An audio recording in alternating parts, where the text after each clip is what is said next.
écrit Trois-Rivières sans frontières. Bonjour, je me présente, Audrey Labrie, directrice artistique de la Biennale nationale de sculpture contemporaine.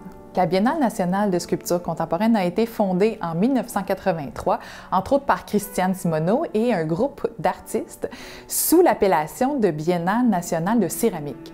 C'est seulement vers les années 2000 que ça s'est transformé pour une Biennale d'art contemporain, de sculpture contemporaine, pardon. Et puis, c'est en 2012 que Linda Barry a commencé à ouvrir à l'international. On a fait grandir la Biennale avec des événements satellites également. Donc, les artistes de Trois-Rivières allaient se déplacer à l'extérieur de la ville aussi pour créer des événements, des activités ponctuelles pour sensibiliser les gens, pour faire de la médiation culturelle. Les partenariats avec Victoriaville et Circa Art Actuel de Montréal, ça s'est fait naturellement parce qu'ils ont le même historique que nous, donc ils ont passé de la céramique à la sculpture contemporaine également. Et puis, avec un premier mandat de commissariat, l'équipe s'est installée avec une dynamique vraiment intéressante entre Trois-Rivières et Montréal. C'est comme si on avait un pied-à-terre à Montréal et puis ça amène le tourisme à vouloir venir visiter la Biennale à Trois-Rivières et les gens de Trois-Rivières à aller à Montréal. Donc ça, c'est vraiment intéressant.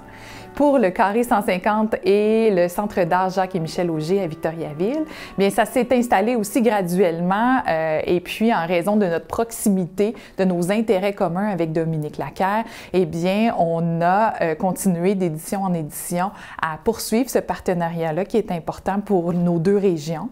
Et puis c'est vraiment des expositions qui ont un impact sur le milieu, qui font rayonner des artistes du Québec, du Canada ou de l'étranger.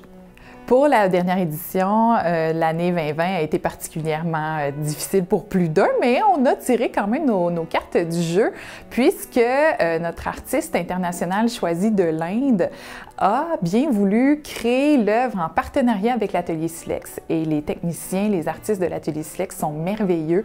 On a vraiment réussi à créer un triangle entre Circa Art Actuel, la Biennale de sculpture et l'Atelier Silex afin de réaliser l'œuvre et de l'envoyer pour être exposée et diffusée à Montréal. Le deuxième projet international qu'on a accueilli pour 2020, c'était la murale de portrait de l'artiste JR, donc Inside Out sculpté social. Ça a été vraiment un projet fort pour nous, pour l'année 2020, étant donné toutes les problématiques avec la diversité culturelle. C'était vraiment un cheval de bataille important pour nous, pour la Biennale. Et on a réussi à capter 150 portraits avant la fermeture de la pandémie. Et ensuite de ça, on a réalisé quelques portraits par la suite en suivant les règles de la santé publique, bien sûr, mais ça a eu vraiment un impact au centre-ville de Trois-Rivières. Lorsqu'on installait les portraits, les gens passaient, nous disaient que ça faisait du bien, des sourires au centre-ville de Trois-Rivières.